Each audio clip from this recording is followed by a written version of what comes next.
அனைவருக்கும் வணக்கம். இன்றைய தினமணி செய்தித்தாளில் என்ன செய்திகள் இருக்குது அப்படிங்கிறத பார்ப்போம். ஸோ முதல் செய்தியில் பார்த்தீங்க அப்படின்னா 9 மாவட்டங்களில் மகளிருக்கான புதிய விடுதிகள் அப்படின்னு சொல்லி நேற்று அறிவித்திருக்காங்க. நேற்று மகளிர் தினம் இல்லையா? ஸோ மகளிர் தினம் சார்பாக நிறைய புதிய திட்டங்கள் அப்படிங்கிறது அறிமுகப்படுத்தப்பட்டிருந்துச்சு. புதிய திட்டங்கள் அப்படின்னு சொல்றதுக்கு பதிலாக நம்ம ஆல்ரெடி இருக்கக்கூடிய திட்டங்களின் விரிவாக்கம் அப்படிங்கிற ஒரு சில விஷயத்தை நம்மளால பார்க்க முடிஞ்சுது. அந்த வகையில நமக்கு தோழி விடுதிகள், தோழி ஹாஸ்டல்ஸ் அப்படிங்கிற ஒரு விஷயத்தை பத்தி கேள்விப்பட்டிருப்பீங்க கட்டாயம். அந்த தோழி ஹாஸ்டல்ஸ் அப்படிங்கிறத புதுசா ஒரு 9 மாவட்டங்கள்ல வந்து கொண்டு வர போறாங்க. வேலை செய்யும் பெண்கள் பாதுகாப்பாக தங்குவதற்கு தொடங்கிய தோழி விடுதலுக்கு பெரிய வரவேற்பு கிடைத்திருக்கிறது அப்படிங்கிறத சொல்லியிருக்காங்க.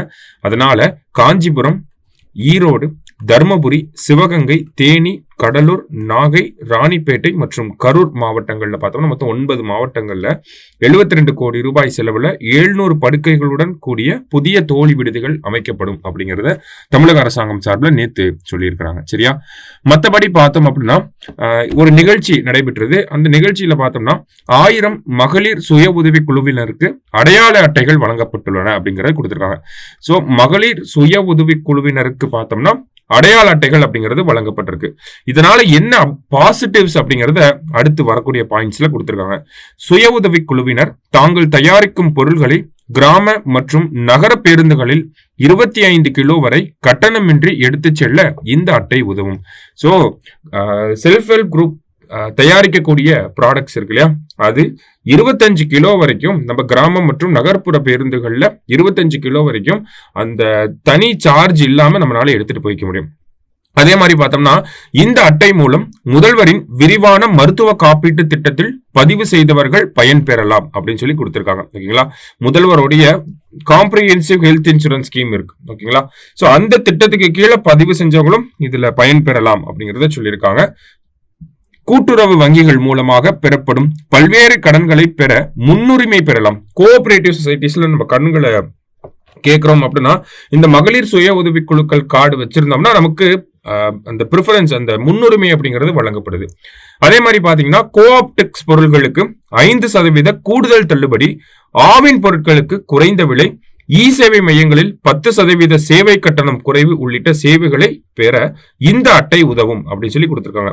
ஸோ கோஆப்டெக்ஸ் பார்த்தோம்னா ஒரு 5% தள்ளுபடி பிரைஸ்ல, இ சேவை மையங்கள்ல 10% பிரைஸ் வந்து அந்த சர்வீசஸ்க்குன்னு சார்ஜ் பண்ணக்கூடிய அமௌண்ட்ல இருந்து ஒரு 10% கம்மி பண்ணிக்கிறாங்க.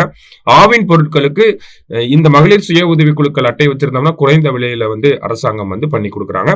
இது எல்லாமே நேத்து நம்ம அனௌன்ஸ் பண்ணப்பட்ட ஒரு விஷயங்களாக இருக்கு. சரிங்களா? அடுத்ததா பாத்தீங்க அப்படின்னா நமக்கு பிங்க் ஆட்டோ அப்படிங்கறத தொடங்கி வச்சிருக்காங்க. சோ கிட்டத்தட்ட பாத்தீங்கன்னா நகர்ப்புற சுய உதவி குழுக்களை சேர்ந்த மகளிருக்கு வந்து இந்த பிங்க் ஆட்டோக்கள் வழங்கப்பட்டிருக்கு. எந்தெந்த துறையினால வழங்கப்பட்டிருக்கு அப்படிங்கறத தெரிஞ்சுக்கணும். சுற்றுச்சூழல் மற்றும் காலநிலை மாற்றத்துறை சார்பாக பார்த்தோம்னா 50 மின் ஆட்டோக்கள் வந்து வழங்கப்பட்டிருக்கு. சமூக நலம் மற்றும் மகளிர் உரிமைத்துறை சார்பாக பார்த்தோம்னா முதல் கட்டமாக 1 லட்சம் மானியத்தோட ஒரு 100 ஆட்டோக்களை வந்து கொடுத்திருக்காங்க. அதே மாதிரி பாத்தீங்கன்னா தொழிலாளர் நலத்துறையுமே 1 லட்சம் ரூபாய் மானியத்தோட ஒரு 100 ஆட்டோக்களை வழங்கியிருக்காங்க. அப்ப நமக்கு என்விரான்மெண்ட் டிபார்ட்மெண்ட் பார்த்தோம்னா கிட்டத்தட்ட ஒரு 50 மின் ஆட்டோக்களை வந்து வழங்கியிருக்காங்க, எலக்ட்ரிக் ஆட்டோஸ். அடுத்ததா பாத்தீங்கன்னா 100 ஆட்டோக்களை சமூக நலத்துறை வழங்கியிருக்காங்க.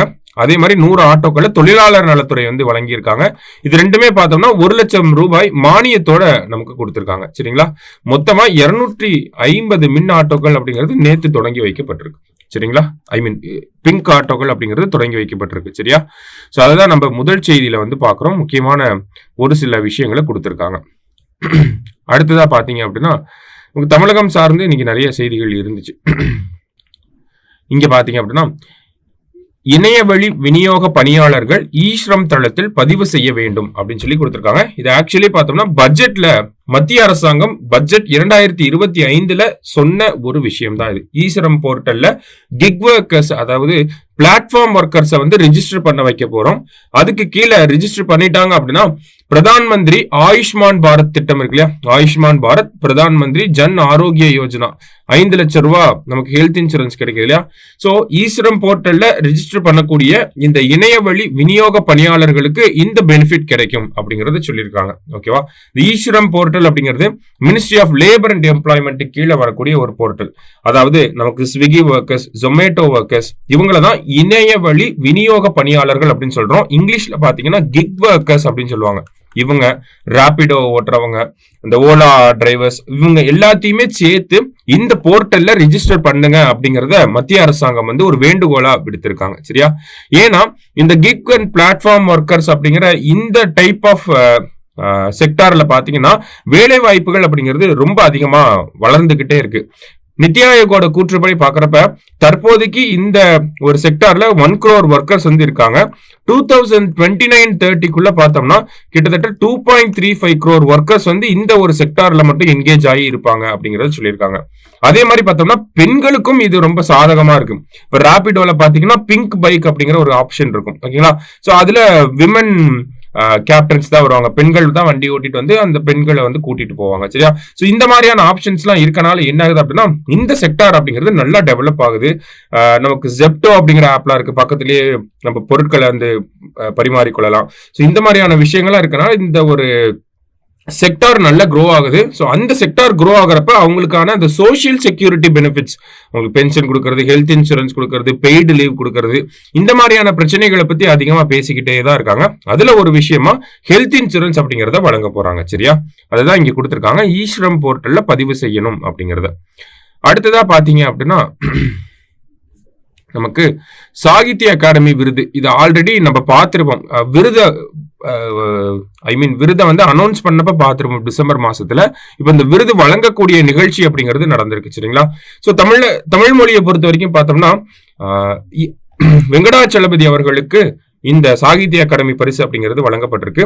திருநெல்வேலி எழுச்சியும் வஉசியும் 1908 அப்படிங்கிற இந்த ஆய்வு நூலுக்காக தான் வெங்கடாச்சலபதி அவர்களுக்கு சாகித்ய அகாடமி விருது அப்படிங்கிறது வழங்கப்பட்டிருக்கு. நேத்து செய்தித்தாள நம்ம என்ன பார்த்திருந்தோம் அப்படின்னா நமக்கு translation award, Sahitya Akademi translation award அப்படிங்கிறது விமலா அப்படிங்கிறவங்களுக்கு வழங்கப்பட்டிருக்கு இல்லையா. விமலா என்ன எழுதியிருக்காங்கன்னா எனது ஆண்கள் அப்படிங்கிற இந்த புத்தகத்துக்காக இவங்க விமலா அவர்களுக்கு பார்த்தோம்னா சாகித்ய அகாடமி டிரான்ஸ்லேஷன் அவார்டு அப்படிங்கிறது அனௌன்ஸ் பண்ணியிருக்காங்க. சரியா, கடைசியா பார்த்தோம் அப்படின்னா நமக்கு நேத்து மகளிருக்கான விருதுகள் அப்படிங்கிறது வழங்கும் நிகழ்ச்சி நடந்துச்சு. ஓகேங்களா, அதுல பார்த்தோம்னா ஔவையார் விருது வந்து கொஞ்சம் முக்கியமான விருது. இந்த ஔவையார் விருது அப்படிங்கிறது பாத்தீங்கன்னா மார்ச் 8ஆம் தேதி வருஷம் பெண்கள் தினத்தன்னைக்கு இந்த ஔவையார் விருது அப்படிங்கிறது வழங்கப்படுது. 2025ஆம் ஆண்டுக்கான ஔவையார் விருது யாருக்கு வழங்கப்பட்டிருக்கு அப்படின்னு பார்த்தோம்னா பெண்களுடைய முன்னேற்றத்திற்காக சிறப்பான சேவையை செஞ்சுட்டு வரக்கூடிய அன்னை தெரசா மகளிர் பல்கலைக்கழகத்தினுடைய முன்னாள் துணைவேந்தர் முனைவர் யசோதா சண்முக சுந்தரம் அவர்களுக்கு வந்து வழங்கப்பட்டிருக்கு. ஓகேங்களா, சோ யசோதான் ஞாபகம் வச்சுக்கலாம். ஔவையார் விருது இந்த வருஷம் யாருக்கு கொடுத்திருக்காங்கன்னா யசோதாவுக்கு வந்து கொடுத்திருக்காங்க. ஓகேங்களா, சோ இவங்களுக்கு பொறுத்த வரைக்கும் பார்த்தோம்னா பரிசு தொகையாக ஒரு 1.5 லட்சம் ரூபாயை வந்து அரசாங்கம் வழங்கி இருக்காங்க. சோ தெரிஞ்சுக்க வேண்டிய விஷயம், ஔவையார் விருது மார்ச் 8ஆம் தேதி எப்பயுமே வழங்குறாங்க. இந்த வருஷம் யசோதா அவர்களுக்கு வழங்கியிருக்காங்க. போன வருஷம் பார்த்தோம்னா பாஸ்டினா சூசேராஜ் அப்படின்னு சொல்லக்கூடிய பாமா அவர்களுக்கு வழங்கி இருப்பாங்க. சரிங்களா, சோ இந்த வருஷம் யசோதா சண்முக சுந்தரம் அவர்களுக்கு வழங்கி இருக்காங்க. 1.5 லட்சம் ரூபாய் வந்து பரிசு தொகையாகவும் வழங்கப்படுது. அதே மாதிரி பெண் குழந்தைகள் முன்னேற்றத்திற்கான மாநில விருது அப்படிங்கிறது யாருக்கு கொடுத்திருக்காங்க அப்படின்னா கடலூர் மாவட்டத்தை சேர்ந்த சௌமியா அவர்களுக்கு வந்து முதலமைச்சர் வந்து இந்த விருதை வழங்கி இருக்கார். சோ இந்த பரிசு தொகை பார்த்தோம்னா 1 லட்சம் ரூபாயாக இருக்கு. சரிங்களா, சோ இன்னைக்கு செய்தித்தாள்ல பாத்தீங்கன்னா பெண்கள் சார்ந்த செய்திகளை நிறைய பார்த்திருக்கோம். தமிழக அரசாங்கம் சார்ந்த செய்திகளாக தான் இருந்துச்சு. ரொம்ப முக்கியமான செய்திகள் எல்லாமே நல்லா நோட் பண்ணி வச்சுக்கோங்க. நாளை செய்தித்தாள் வாசிப்பில் சந்திக்கலாம். நன்றி.